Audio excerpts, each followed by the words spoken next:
But I was watching television the other day, and there's a doctor who now writes children's storybooks, and is quite young, and he gave up medicine to write these books. And he used a term, a word, that I remember from my childhood. Coming from the north of England, this word was used often, but I haven't heard it since. I think it's gone completely out of fashion, but I'd like to add a word to my vocabulary every now and again. Has anybody heard the word traipsing? Everybody of a certain age knows the word traipsing. It's a great word, traipsing. Absolutely. It's actually walking around town, going from place to place with not a lot of vision and destination. You're just traipsing around. Well, I'm going to remind you of a word this morning. So I'm going to talk about Genesis chapter 12. Then I've got another word. And this word begins with K. And I want you to get this word into your vocabulary. All right? I know a few words beginning with K. King. Night. As in night, fighty night. K word. Kit. Kiss. Is that an invitation? This word, hear this word then. It begins with K. Here it is. It's called Kerygma. Kerygma.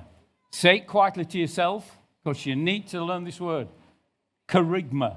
Say it to me now. Kerygma. The word is kerygma. So I'm going to talk about kerygma. Not now, but later on. I've got a friend, and he's in law, and he has spent all his life in churches, and I meet him every now and again, and he comes to a little group that we organize in our village. And he said, I've been in church, listen, all my life, and yet no one has told me what to do as a Christian. He's heard sermon after sermon after sermon, but no one has said, this is what the sermon is about, us doing together. And so he feels that no one was interested enough to do that. Sue met a woman the other day, last week I think it was, and she was walking from the village down back home, and she bumped into a lady. And this lady, they got talking, and this lady was, I don't know, about 50s. And Sue saying, oh, where do you come from? And they begin to share their life story. And they walk together, and they talk together. And this is the interesting thing. At the end of the walk and the talk together, this lady said to Sue, thank you so much, because no one has ever yet taken the interest to talk to me, to find out about me, life story. And that word interest is a key word. And I'll follow that theme through this morning. Another lady, one of our neighbors, Sue went across to say something going on. She said, can I pray for you? Can I remember you in prayer? Can I pray for you? And the lady said to her, no one has ever asked me that question in my life. Can I pray for you? We're talking a little bit about sharing Jesus, which means sharing our faith. It means we got something to do. The Bible, remember this, is just not about who God is. The Bible is a story about what God does. Furthermore, it's also a story about what we are supposed to do. God is, what he does, therefore, what do we do? When I was growing up, a couple of people that taught me in life and a couple of my mentors taught me this. Whenever you preach to people, and preach to people what we've got to do. Let the message land in a practical way, in a challenging way, but a practical way. Therefore, we have heard, so therefore, what do we now do about it? First call, I think, in the Bible is this. It's a call from heaven. He came to seek and he came to save the lost. He came to find out. He came to show an interest. If God hadn't have been interested in us, it would be the end of our civilization. The interest that he has shown us by seeking us from the beginning of time to this moment now is what God is all about. Seeking and then saving, and it's hinged on the lost. There's another verse in the Bible that says this, that even while we were yet sinners, still far away from God, still lost, even in that condition, he was so interested in us, he hung on the cross and died. That's the measure of God's interest to you and me and that world out there. He died for it. That's the total of it. The story of the lost sheep. Leaving the 99 just to go and find one. He was that interested. He needed to find out where the one had gone. Sometimes we've got to leave this crowd and go to find that one, maybe. One of the first calls in the Bible, seeking. The story of us seeking God. What I'm trying to say is this, that God is still interested in his world. We may want to quit on the world. He is supremely interested in the world and everything in the world that he made, including men and women. Supremely interested. What I'm trying to say is this, that our God has a business, and he's in the business of mission. And because he's interested in mission, therefore, his church is bound to be interested in mission. The whole story of the Bible, from beginning to end, is a missionary story. It's God on mission. God working for us. Before we were even thought of born, he's working for us. He's going to save a generation. God is still on mission to this very day. It hasn't been dented. It hasn't faded. It continues to this very day. He sent himself on mission to planet Earth in the form of his Son, Jesus Christ. And he sends us equally. The root word for mission in Latin is this. It's mito. And it means this simply, to send.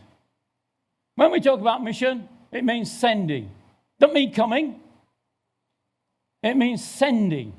Mission is sending. In the Greek, apostello. We talk about apostles today and have done historically. It means the same word. It means to go. You're not an apostle sat at home. You've got to go. You're not an apostle sat here. You've got to go. You're not an apostle just stood here preaching. You've got to go. An apostle is one who goes.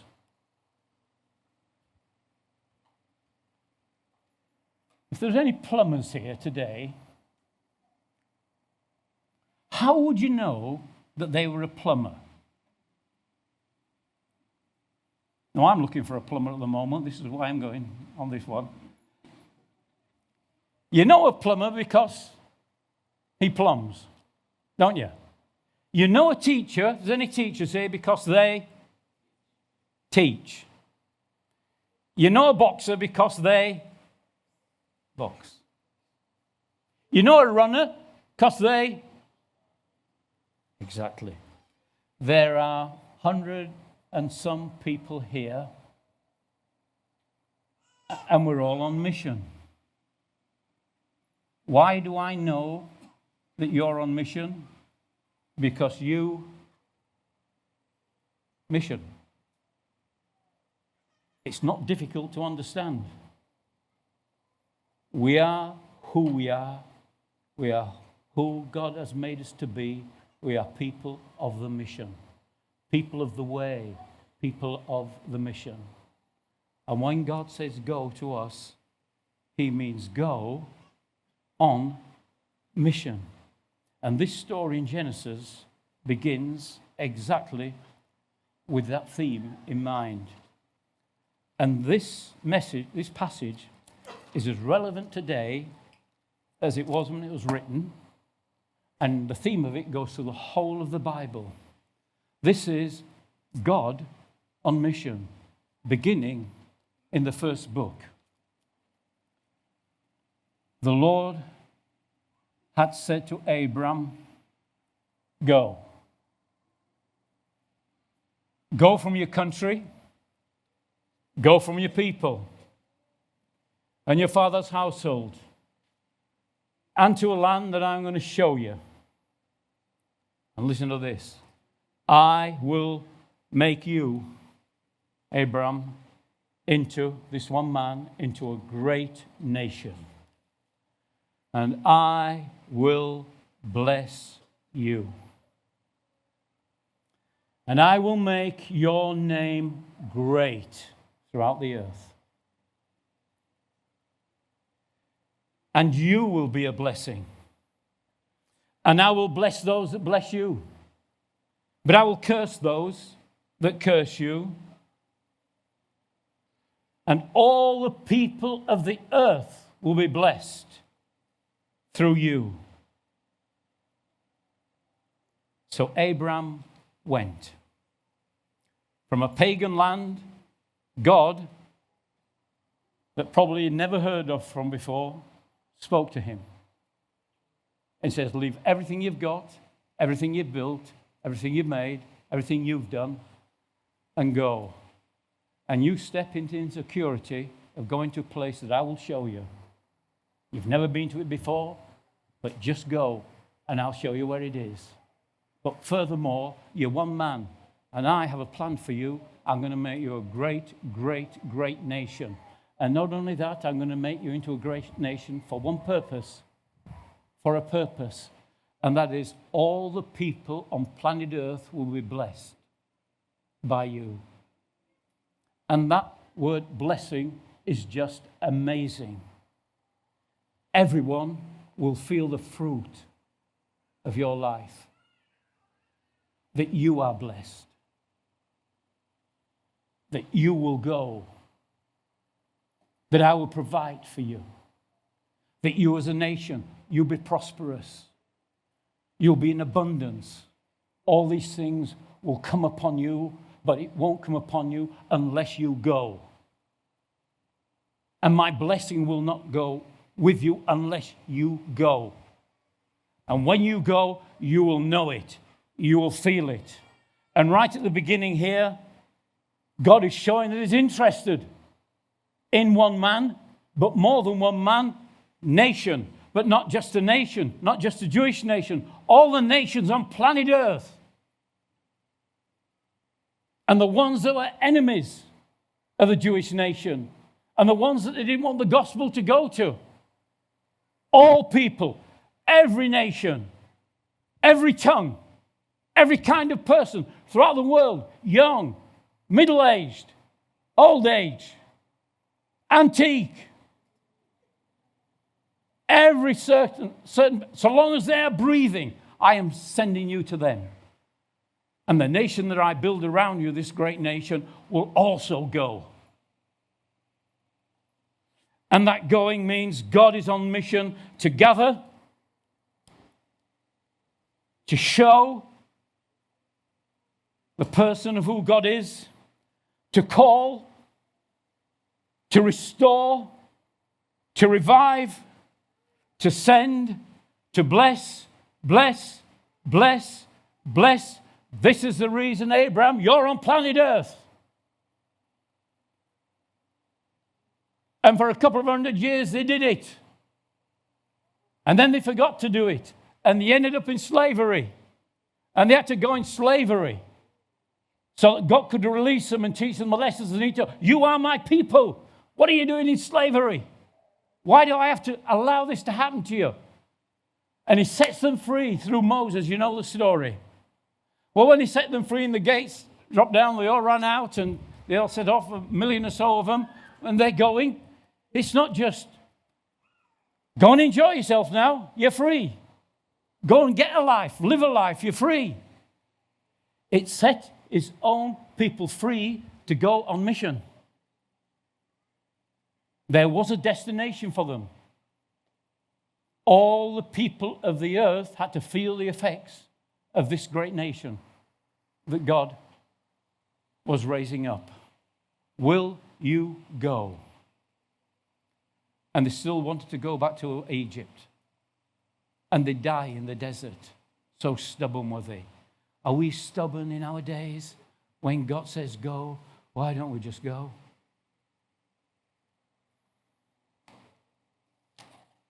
All the people of the earth be blessed. I was driving to church this morning and I went under a tree at Somerton, the main road here. And as I come under that tree, things begin to fall on the roof of my car as I'm passing. And I don't know what it is. Is it time for apples or something? Conkers? Is it? Falling on the roof of my car. And I got to thinking, we bear fruit. I've never seen a fruit tree eat its own fruit. They don't eat their own apples or pears. Conker trees don't eat their own conkers. They shed the fruit. God created the tree to shed its fruit, and you don't have a special cart to pick up the fruit. They bless the world by producing their fruit. We are rich in fruit in the nations of the world because the plant life produces the fruit. And we benefit it. That is why we are called to produce fruit. So fruit naturally falls from us as we live. And it's natural. It's not intentional. It just happens. People gather around the people of God because the people of God have got fruit. They are well blessed. And the blessing of God is seen in the fruit that we produce, or He produces in us. Now, I'm going to get to the Kerygma in a minute. Have a breather. The Kerygma is not a religious advice. It's not manipulative, and I can't say it. System for control. It's not a motivational speech. It's not a denomination. It's not theological speculation. It's not follow your leader. The Kerygma is an amazing thing. The Kerygma is a constant. There's a constant thing in my life. God is constant. The sun comes up in the morning, it's constant. This last few days, the heat has been constant. There are constant things. My wife is constant in my life. There are some good constants. Some bad constants. The Kerygma, I'm going to explain to you, is constant in the life of every single believer and has got to be, because we are people of the Kerygma. And we are tellers of the Kerygma. And we are sharers of the Kerygma. Kerygma, thank you. Got a Y in it.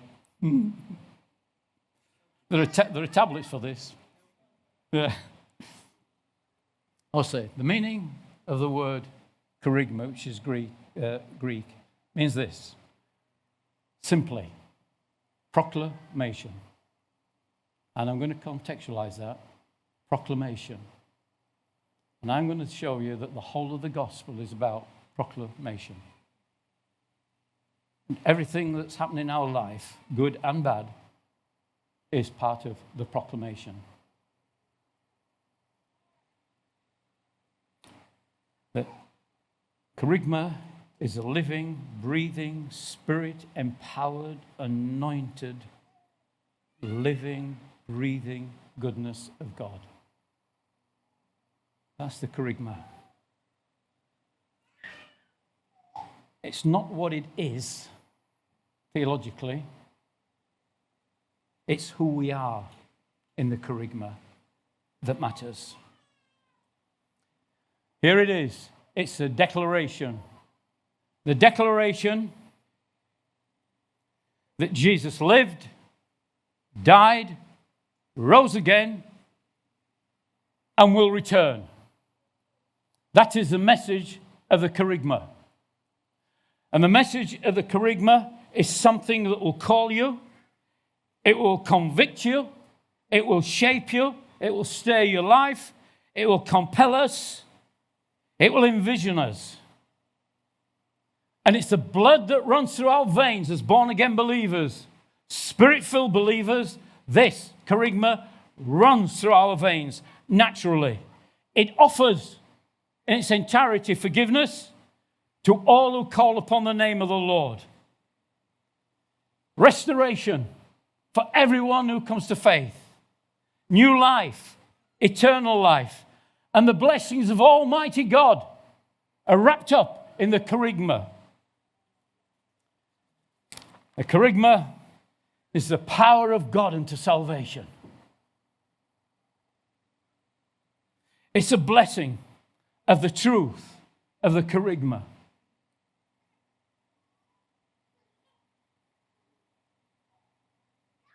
In Acts 2,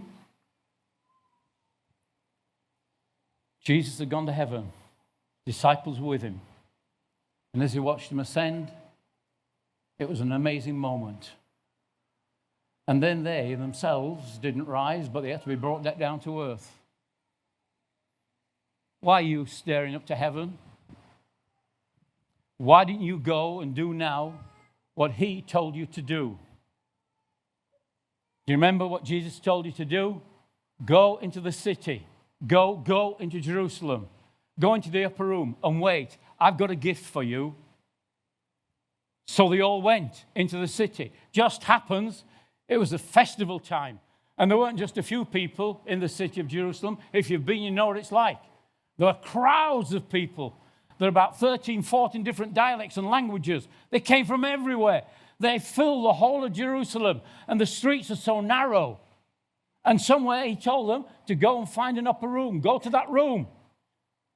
Could have been a relation of one of the disciples. We don't know. And 120 of them went into that room. Now, the unfortunate thing, I don't read that God said you're going to wait 10 days. Jesus says, just go to the room and wait for my gift. Now, can you imagine 120 people in screaming hot weather out in Jerusalem, as it is right now, and you're here for a day conference, and I promise you something's going to happen special, and it doesn't happen the first day, so we'll wait the second day. Now, when I go to conferences, it doesn't matter how long the conference is, after 2 days, I'm done with it. I'm out of here. And in fact, I'm going to be out of here in another 10 minutes. I don't stay around long enough. We told them to go and wait. And they waited, and they waited, and while they were waiting, getting to know one another, and then they started discussing what we're doing here, what is going to happen, what we're waiting for, and so on. And I wonder if anybody left. On the third day, they all know one another by their first names. On the fourth day, it was so hot in that place that it stank. It must have been an awful environment. And it was going on and on and on until Peter had to get up. Do you remember the one that denied Christ 7 weeks earlier? And he brings them down to earth and he started reading some Psalms to them. Then all of a sudden on the last day, when they were together, there was sound of a rushing, mighty wind. I would like that mighty wind right now. Cool us down. Sound of many fans. And they don't know what it is. And they're looking around. What is happening here? And as they're looking around, what's happening here, they see what looks like little flames above each person. in the room. What is that? This is weird stuff. He didn't say this would happen. What is this? And the third thing, they begin to speak in other languages. And they weren't whispering either. They were actually giving it some go. They were speaking loudly in other language, which sounded strange as if they were babbling. Don't forget that everybody passing the road, crowds of people out there, could hear what was going on. And they're beginning to speak in other languages. And the people outside are saying, hey, that's my language. There's somebody in there shouting my language. There's somebody else, hey, that's my language, speaking that language. Well, that's my language. And all the people around with the many, many languages were hearing something in their own tongue. And what they were hearing in their own tongue, according to Peter, is the wonders and glories of God. They were speaking in other languages. They didn't know what they were saying. But it was declaring the wonders of and the glories of God. When all of a sudden the double doors opened and they all went out. It wasn't an in-house meeting anymore. They cleared out, they went out there, and Peter went with them. And there's such a commotion going on. What is it? What's happening here? Why are they doing this? Where are all these people? Where did they get the language from? Are these my brothers, my sisters? What's going on? And he says, men of Israel. And this is Peter. 7 weeks earlier, denied Jesus. You'd have thought he would have gone into hiding. You'd have thought that God would have finished with him entirely, day one. But here he is, brought back, restored, and now he's standing up and preaching in 7 weeks. And what did he preach? He preached the Kerygma. So go and read the sermon that Peter preached. It's the Kerygma. And Paul used the same kind of message. And so did Stephen. The Kerygma. The Kerygma, the birth, the death, the resurrection, and the coming again of Christ. And what do we do about it?